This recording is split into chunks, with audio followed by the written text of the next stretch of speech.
Hello everyone and welcome to Bragging About Cinema. Game of Thrones keeps trucking along in a little game of who's going to end up on the Iron Throne.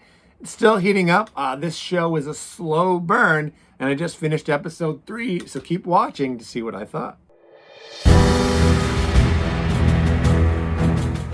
Alright, episode 3 is a bit of a time jump, and we see the king has a son.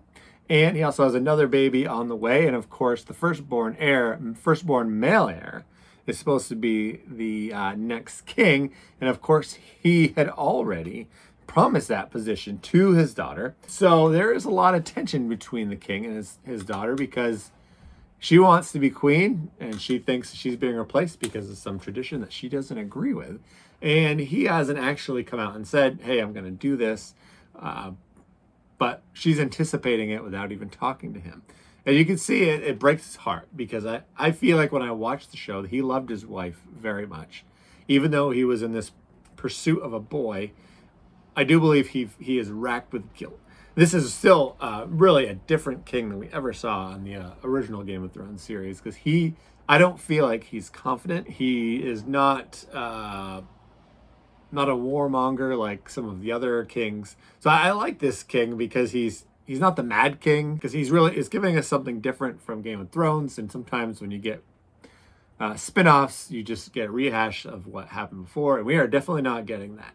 And I like that he finally decided, the heck with tradition. I'm going to reach out to my brother, try to help him when he's dealing with the crabs. Now, that brings us to Daemon. Daemon was my favorite part of the show. He wasn't in it a lot, but man, he made a huge impact when he was in it. I'm just a sucker for the dragon fighting scenes.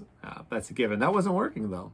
So we see Daemon, the superhero, go out and just mow down about 30 of the crab people, setting them up for this dragon out of nowhere. I blew my mind, because we had what was a rather slow episode up until that point.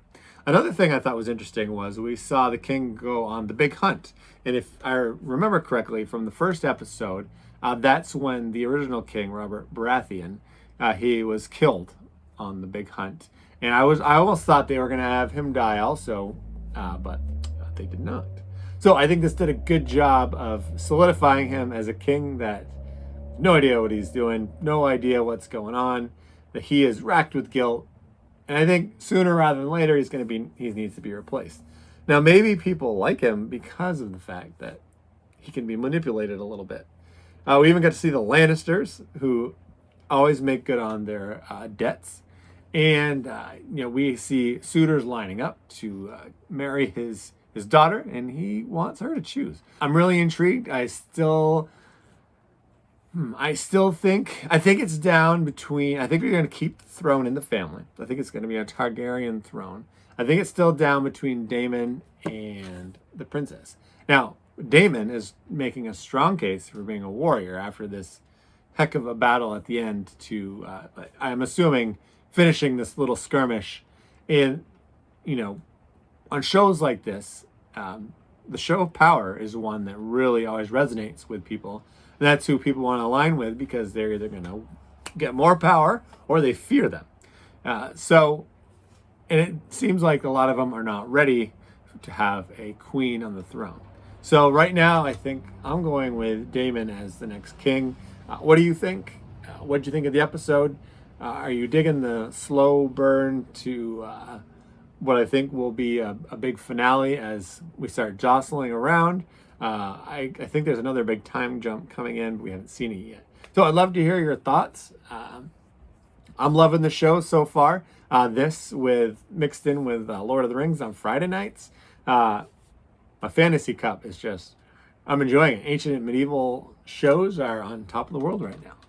Anyways, make sure you hit that subscribe button. I'm on my quest for 1,000 subscribers, and I would love for you to be part of that journey with me. Also, give me the thumbs up, and definitely comment. I love responding and hearing other people's opinions. I always love constructive feedback too. There was some great feedback on one of my other videos, the Woodstock video.